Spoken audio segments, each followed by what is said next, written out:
Bonjour, un nouveau vidéo. Aujourd'hui, on va résoudre quelques exercices concernant le transformé de Laplace, un outil puissant et efficace découvert par le mathématicien et le physicien français Pierre-Simon de Laplace pour résoudre les équations différentielles à l'occasion de ses travaux sur la mécanique céleste. Et depuis, il a gagné d'autres domaines, surtout l'automatique. C'est un des piliers essentiels de l'automatique. On va résoudre trois exercices. Le premier, on part d'une fonction temporelle et on cherche son transformé de Laplace. Bien que par définition, on intègre la fonction après injection du noyau exponentiel e moins pt. Ce noyau simplifie la recherche du transformé grâce aux intégrations par partie. Mais pratiquement, on utilise un table de quelques transformées courantes et on déduit les transformées les plus complexes par application de quelques propriétés. L'exercice numéro 2, on est demandé à partir des transformées de retrouver les fonctions temporelles. Donc, on est demandé de faire le transformé inverse. En général, on a des fonctions rationnelles. La méthode la plus simple consiste à commencer par décomposition en éléments simples, puis utiliser les tableaux. Finalement, on a une équation différentielle à résoudre. D'ailleurs, c'est le rôle principal du transformé de Laplace depuis son apparition pour la première fois dans le traité sur la mécanique céleste, l'œuvre de Pierre-Simon de Laplace. La première fonction x de t égale exponentielle at fois i de t. Nous avons une propriété qui dit que le transformé d'une fonction multipliée par exponentielle e à t est égal au transformé de f en fonction de p moins a au lieu de p. La démonstration est simple. Il suffit de retourner aux définitions du transformé. Donc, transformé de f de t fois exponentielle de a de t, de a fois t égale l'intégrale de 0 à l'infini f de t fois fois exponentielle de at fois exponentielle de moins p fois t dt. Or, l'exponentielle at fois l'exponentielle moins p de t égale exponentielle moins p moins a fois t. Donc, l'opérateur de Laplace devient p moins a au lieu de p. Donc, à retenir, f de t fois exponentielle a de t donne un transformé égal f de p moins a. Ici, f de t égale u de t, c'est-à-dire l'échelon unitaire. Donc, nous savons que le transformé de l'échelon, c'est 1 sur p.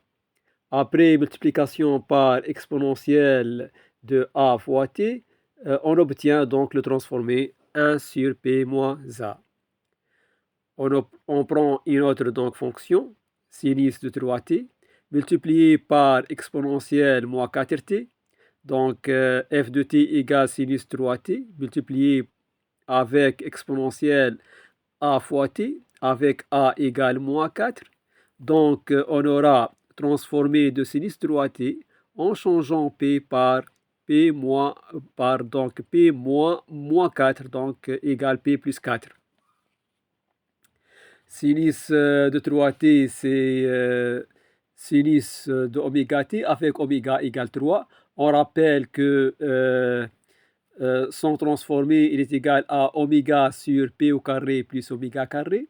Avec oméga égale 3, ça devient 3 sur p au carré plus 3 au carré, donc égal 3 sur p au carré plus 9. Et multiplication par exponentielle moins 4t, entraîne quoi? Entraîne un changement de variable, donc changement de p par p plus 4, ce qui donne 3 sur p plus 4 au carré plus 9. Pour le transformer de sinus oméga t, on peut le chercher directement aux tables ou le déduire du transformé de l'exponentielle de i oméga t. Il ne faut pas oublier que sinus oméga t, c'est la partie imaginaire de exponentielle i oméga t. Donc le transformé, c'est la partie imaginaire du transformé de exponentielle i oméga t. Et la partie réelle, c'est donc celle du cosinus. On passe aux fonctions 3.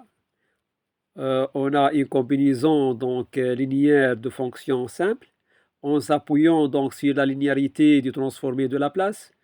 On sait bien que transformé de a fois f de t plus b fois g de t est égal à a fois f de p plus b fois g de p. Donc x de t égale 5 exponentielle at moins exponentielle moins 4t sinus t. Exponentielle at, c'est exponentielle a fois t fois l'unité. Donc ça donne 1 sur p moins 1. Multiplié par 5, donc donne quoi? Donc donne 5 sur p moins 1. Exponentielle moins 4t fois sinus de t, donc sinus de t donc, correspond à 1 sur p au carré plus 1. Multiplié par exponentielle de moins 4 fois t devient 1 sur p plus 4 au carré plus 1. D'où donc x de t égale 5 exponentielle à t moins exponentielle moins 4t fois sinus de t. Donc donne exponentielle, donc donne donc xp égale 5 sur p moins 1 moins 1 sur p plus 4 au carré plus 1. La 16e donc fonction, x de t égale exponentielle de t moins cosinus 2 tiers fois t fois u de t, donc fois l'échelon unitaire. Exponentielle de t fois l'échelon unitaire, donc donne 1 sur p moins 1. Cosinus oméga t, donc donne p sur p au carré plus oméga au carré. Ici, donc, nous avons oméga égale 2 sur 3. Donc, ça devient p sur p au carré plus 2 tiers au carré. Donc, le transformé de x de t donc, devient égal à 1 sur p moins 1 moins p sur p au carré plus 2 tiers au carré. La 7e fonction, c'est une combinaison linéaire de deux échelons unitaires retardés. U de t moins 1, donc échelon avec un retard de 1 seconde, et ut moins 2, échelon avec un retard donc, de 2 secondes. Donc de 0 à donc de t égale à 0 à t égale à 1, x de t égale à 0. De t égale à 1 à t égale à 2, donc x de t égale à 1. Pour t supérieur à 2, donc x de t égale 1 moins 1 égale à 0. Donc c'est une impulsion de largeur 1 seconde et d'amplitude 1. La linéarité donc du transformé de Laplace fait que donc xp égale transformé de i de t moins 1 moins le transformé de i de t moins 2. Pour le transformé d'une fonction avec retard, donc on applique le théorème de retard, dont l'énoncé est le suivant. Donc le transformé de f de t moins a égale e moins a exponentielle de moins a fois p fois f de p. Donc i de t moins 1 donne exponentielle moins p sur p et u de t moins 2 donc donne exponentielle de moins 2pi sur p. Donc xp égale exponentielle de moins p sur p moins exponentielle moins 2p sur p. Donc égale exponentielle moins p moins exponentielle moins 2p sur p. La 4e fonction, donc transformée de, donc on arrive au polynôme, donc transformée de t donc à la puissance n. On sait bien que le transformé de l'échelon unitaire, donc i de t, donc il est égal à 1 sur p. Une rampe avec donc expression donc f de t égale t, c'est l'intégrale donc de 1, donc l'intégrale de l'échelon unitaire. Donc l'intégration entraîne quoi donc en ce qui concerne donc le transformé? Donc l'intégration entraîne donc la division du transformé par p, c'est-à-dire le transformé de t, c'est le transformé de i de t sur p. Le transformé de i de t, c'est 1 sur p, divisé par p, ça devient donc 1 sur p au carré. Donc, l'intégration de t donne t carré sur 2 correspond à la division par p de 1 sur p carré égale 1 sur p au cube. Donc, t carré, t donc, exposant donc 2, p au cube, donc p exposant donc 3, donc 2, 3, n plus 1, donc ça devient clair. D'où donc l'intégration de t au carré sur 2 donc donne t au cube sur 3 fois 2. Donc petit à petit donc on arrive au factoriel. Donc correspond à quoi? À diviser par p de 1 sur p au cube, ce qui donne 1 sur p donc exposant 4. Et par récurrence, donc t exposant n donc sur n factoriel donc correspond à 1 sur p exposant n plus p. Donc x de t égale t exposant n fois exponentielle de a fois t fois u de t. Donc on met le polynôme donc en forme. T exposant n égale n factoriel fois t exposant n sur n factoriel. Donc le transformé de t exposant n, ça devient quoi? N factoriel fois le transformé de t exposant n sur n factoriel. Donc, le transformé de t exposant n sur n factoriel, ce n'est autre que 1 sur p exposant n plus 1, donc multiplié par n factoriel. Donc, multiplié par exponentielle de a de t, donc lorsqu'on multiplie donc la fonction par exponentielle de a fois t, donc ça entraîne quoi? Donc, sur le transformé de la place, donc on remplace p par p moins a. On obtient donc xp égale n factoriel sur p moins a exposant n plus 1. Enfin, donc, la deuxième fonction, x de t égale 2t au carré moins 1, le tout fois i de t. Donc, i de t, c'est unitaire, donc ça revient au même. C'est juste pour dire que la fonction il est définie donc de 0 à plus l'infini. Donc pour t donc inférieur à 0, donc la fonction est égale à 0. Donc 2t au carré n'est autre que 4 fois t au carré sur 2. Donc ce qui correspond à 4 sur p au cube. Donc on sait bien que le transformé de t au carré sur 2 c'est 1 sur p au cube. Donc multiplié par 4, ça devient 4 sur p au cube. Moins le transformé de 1. Le transformé de 1, c'est 1 sur p. Donc, xp devient 4 sur p au cube moins 1 sur p. Donc, on multiplie numérateur et dénominateur par p au carré. Ça devient donc xp égale 4 moins p au carré sur p au cube.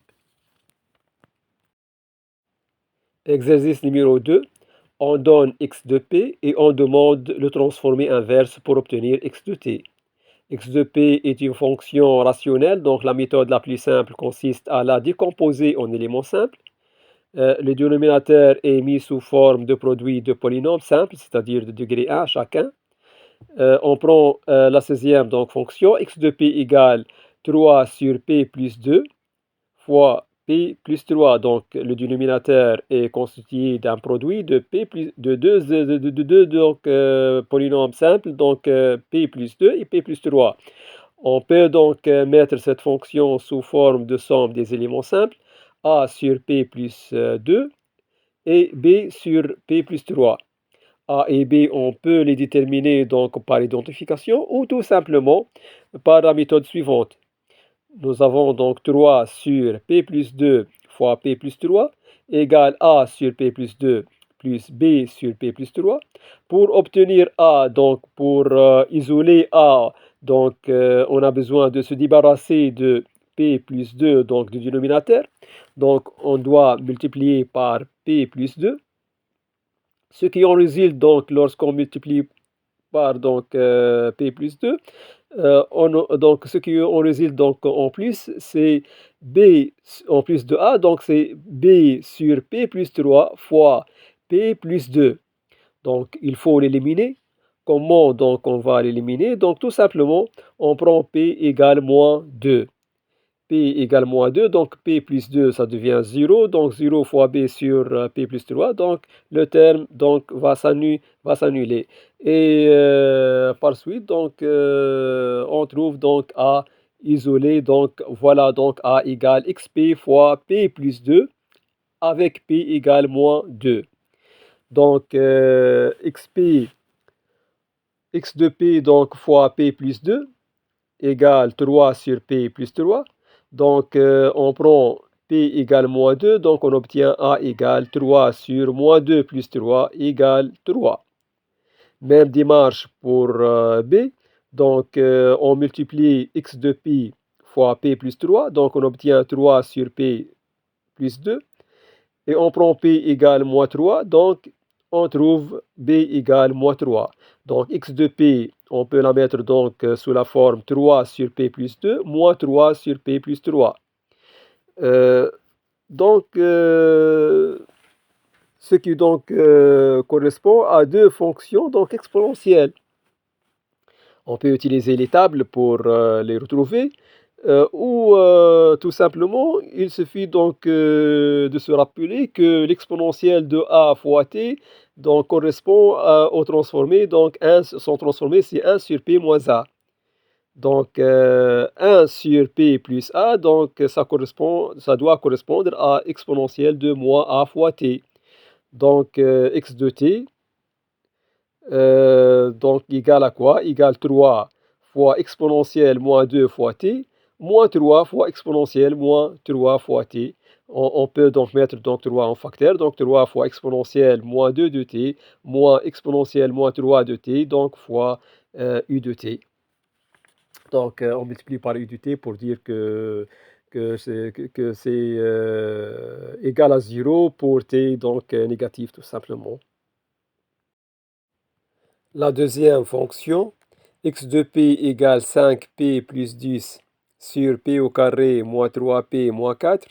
Comment faire donc pour mettre le dénominateur sous forme de produit de deux polynômes simples? On cherche les racines. Donc pour chercher les racines, donc, on cherche delta égale b carré moins 4ac, puis les racines c'est moins b plus ou moins racine de delta sur 2a. Ou tout simplement ouvrir les yeux donc, sur les coefficients du polynôme, donc 3 et moins 4. 3 somme et moins 4 produit. Donc ça ne peut donner, ça ne, donc, ne donne que 4 et moins 1. Donc x de p devient 5p plus 10 sur p plus 4 fois p moins 1. Décomposition donc en éléments simples. X de p donc égale a sur p plus 4 plus b sur p moins 1. Donc on suit donc le même démarche, donc on a besoin de a, donc on multiplie x de p par p plus 4. Il en résulte donc 5p plus 10 sur p moins 1. Avec p égale moins 4, donc ça donne a égale 2. Pour b maintenant, donc on multiplie donc x de p par p moins 1. On aura donc 5p plus 10 sur p plus 4. À p égale moins 1, donc on obtient b égale 3. X de p donc égale 2 sur p plus 4 plus 3 sur p moins 1, ce qui correspond à 2 exponentielle moins 4t plus 3 exponentielle t. La troisième fonction, donc une fonction simple, 1 sur p plus 5, donc multiplié par exponentielle de moins 2pi. Donc l'exponentielle de moins 2pi, c'est lié au retard. Donc exponentielle moins 2pi, ça veut dire donc retard de 2 secondes. Donc x de t donc, devient exponentielle moins 5t moins 2 fois u t moins 2. Donc ici, donc l'échelon unitaire, il est essentiel, donc on ne peut pas donc le dépasser.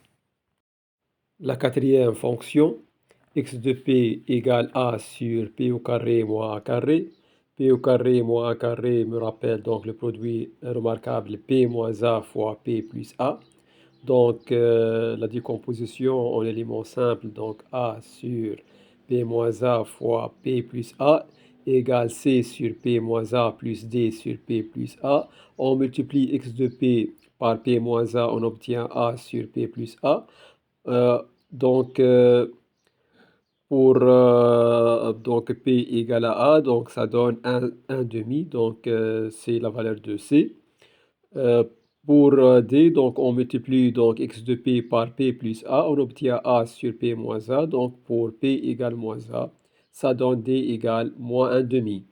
Donc x de P égale un demi fois 1 sur P moins A, moins un demi fois 1 sur P plus A, donc d'où x de T égale un demi, donc exponentielle de a t moins exponentielle de moins a t, c'est-à-dire donc sinus hyperbolique de a fois t. Voilà. La cinquième fonction, donc le dénominateur, donc p carré, donc on a 0, donc racine double. Donc p au carré fois p plus 3. On peut arriver à ce dénominateur donc avec des éléments simples de dénominateur, donc p plus 3 et p carré et p également. Donc trois éléments simples, x de p égale a sur p au carré plus b sur p plus c sur p plus 3.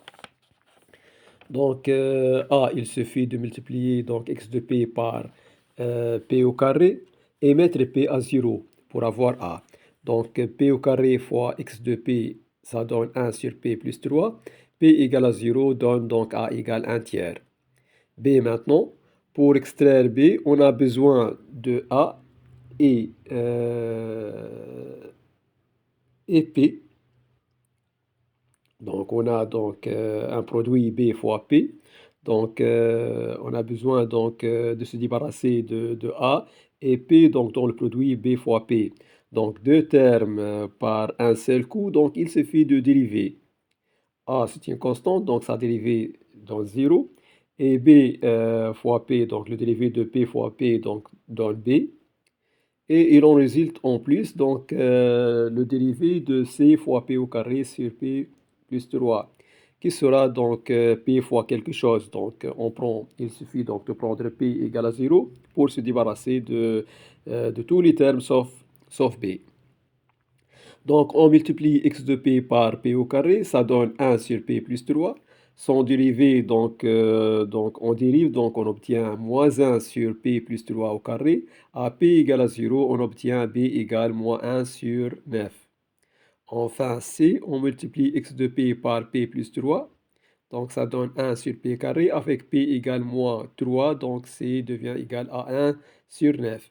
X de p égale donc 1 sur 3 pi carré, 1 sur 3 fois 1 sur pi carré, moins 1 sur 9 fois 1 sur pi, plus 1 sur 9 fois 1 sur pi plus 3, d'où x de t égale t sur 3, puisque donc le transformé de 1 sur p, transformé inverse de 1 sur p carré, c'est t.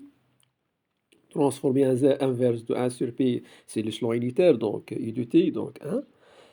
Le transformé inverse de 1 sur p plus 3, c'est exponentielle moins 3t, donc x de t égale t sur 3 moins 1 sur 9, plus exponentielle moins 3t sur 9, le tout fois u de t. La première fonction, donc x de p égale p plus 2 sur p plus 5 fois p plus 10 au carré, donc moins 10 racine double. Donc de composition donc, en trois éléments simples, a sur p plus 5, plus b sur p plus 10 au carré, plus 5 sur p plus 10. On multiplie x de p par p plus 5, donc on a donc p plus 2 sur p plus 10 au carré. Avec p égale moins 5, on obtient a égale moins 3 sur 25. Pour b, donc il suffit de multiplier par p plus 10 au carré, on obtient p plus 2 sur p plus 5. Avec p égale moins 10, donc on aura donc b égale 8 sur 5. Pour C, donc on prend x de p fois p plus 10, on dérive. On aura donc 3 sur p plus 5 au carré avec p égale moins 10, donc on obtient c égale 3 sur 25. Donc x de p égale moins 3 sur 25 fois 1 sur p plus 5, plus 8 sur 5 fois 1 sur p plus 10 au carré, plus 3 sur 25 fois 1 sur p plus 10.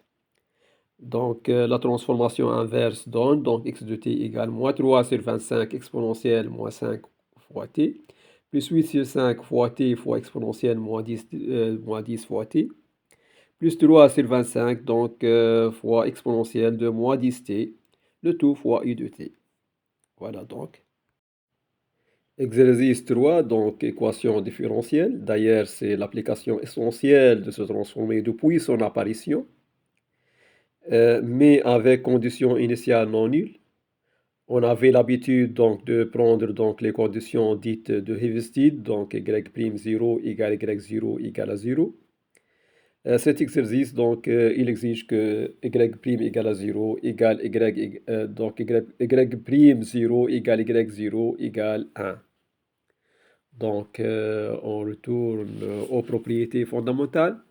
Le transformé de d2y sur dt2 égale p au carré yp moins p fois y0 moins y'0. Et le transformé de dy sur dt, ça donne donc p y de p moins y0. Et le transformé donc du second terme, donc exponentielle de t u de t égale 1 sur p moins 1. Donc l'équation différentielle, donc d2y sur dt plus 2 fois dy sur dt plus y de t égale exponentielle t fois i de t par le transformé de Laplace, donc devient l'équation algébrique p au carré yp moins p moins 1 plus 2 fois donc p y de p moins 1 plus yp égale 1 sur p moins 1.